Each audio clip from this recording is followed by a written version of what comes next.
Oh, Petey. Petey. You know, I usually open these videos up by talking about the little disclaimer. Oh, if this guy gets traded by the time this video was public on YouTube, because I pre-record these videos, then we'll circle back to it after I wake up in the morning.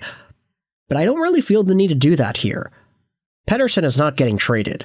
At least, not until the offseason, probably. So I can confidently go out there and say that this is a conversation that we can have without any idea looming over us of a trade or whatever. Today, we are talking about Elias Pettersson and just how sad it's gotten.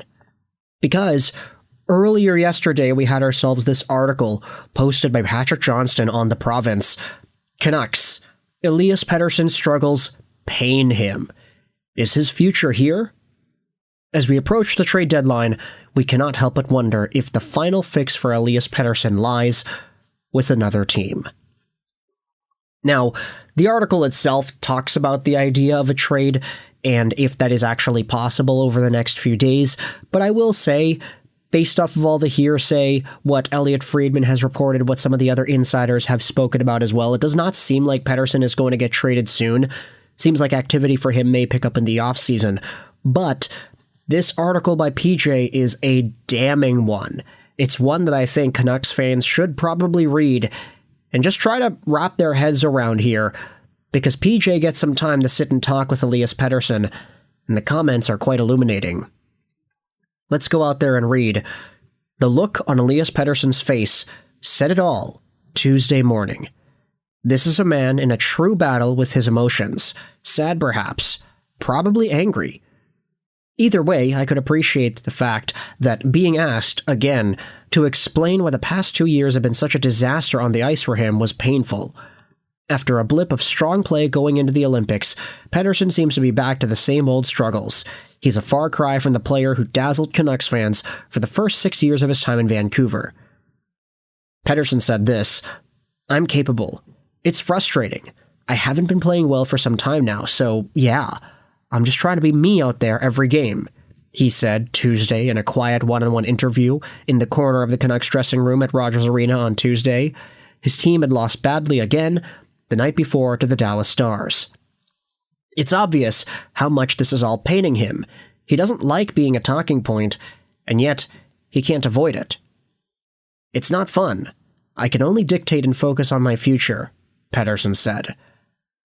That future, though, is a little unclear beyond a boilerplate answer, and just from this exchange, I got the sense that there's a lot churning on the inside. "What is that future?" PJ asked the Pettersson. "I want to do everything to help the team win.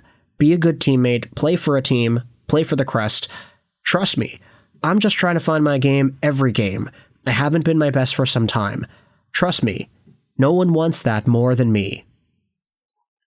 And so, these comments by Elias Pettersson are just really sad. And at this point, I'm starting to think about it like, yeah, obviously Canucks fans can have their opinions. They can say, oh yeah, well, this guy's checked out, he got his payday, and now he's a shell of his former self.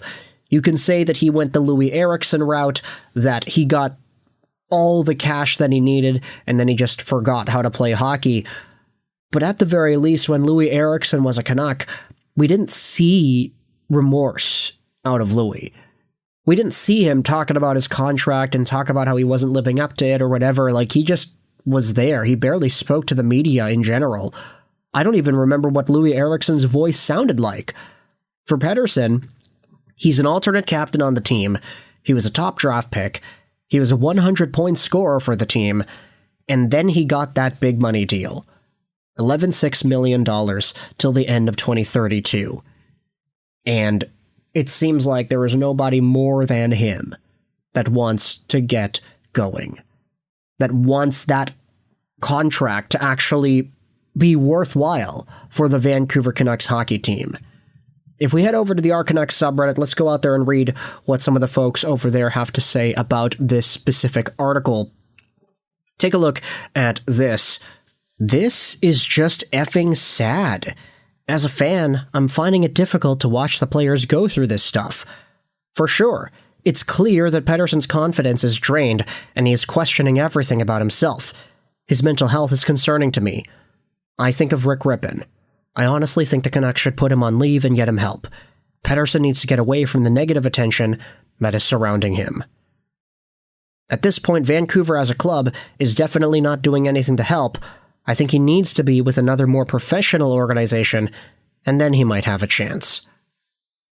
Another reply says, I have no idea what to think anymore. Clearly something happened that undermined Pettersson approximately 2 years ago. It probably started with an injury, but seems to have gone way beyond that. His record as a young player didn't just demonstrate skill, but also competitiveness and determination. This wasn't just the eye test, but also his performance in the SEL playoffs for Veikkaus and the COVID playoffs for Vancouver. He competed hard when it mattered the most. His skating was always a tad unstable, but beyond being knocked down a bit too much, the rest of his game looked just ready to launch. He earned that big contract with his shot, his vision, his craftiness, his determination, his awkward but weirdly effective reverse hits, and then nothing. He just dropped off the map. Too many video games? Distracted by off-ice issues? Nagging injury? Lost interest? Suddenly lazy? I just don't know. But although I think I might still be a PD fan, I think he needs a new environment. This is the odd case where both sides can agree on one thing. If you're a PD fan, you probably feel for him and want him to have a fresh start somewhere so you can see him traded. If you're a PD fan, you probably feel for him and want him to have a fresh start somewhere else so you want to see him traded. If you're not a PD fan, you want the Canucks to get rid of him. Bottom line, I think his time in Vancouver has run its course. Now, again, as we had seen out of some of the insiders on social media, it does not seem like a Pettersson trade is on the horizon within the next few days at this year's trade deadline. It does seem like he'll probably get moved in the offseason if there is a move to be had. It doesn't seem like Pettersson is in any sort of a spot to deny a trade as well. It does seem more like if he was presented an opportunity at a fresh start, he would probably take it. Honestly, as long as the Vancouver Canucks don't have to retain salary on that contract till 2032, there's no reason why they shouldn't explore all options here. Whether it is Carolina or LA or whatever, heck, Pettersson in LA would be fine. Yes, there is the idea that he could come back to life and become a superstar once again, but at the very least, if LA is going to be playing against Vancouver a whole bunch and PD is a superstar, then that helps out Vancouver's tank. Imagine the warm reception Pettersson would get if he does go to LA and then he has his first game back in Rogers Arena. It would be sort of emotional, right?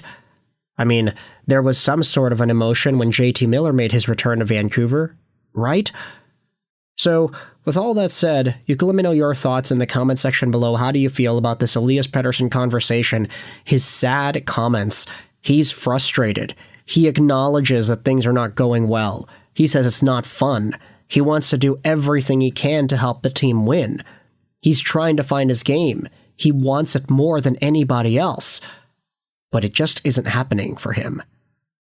Let me know your thoughts in the comment section below about Elias Pettersson and the situation in Vancouver. I hope you enjoyed this video. Sign on, and bye.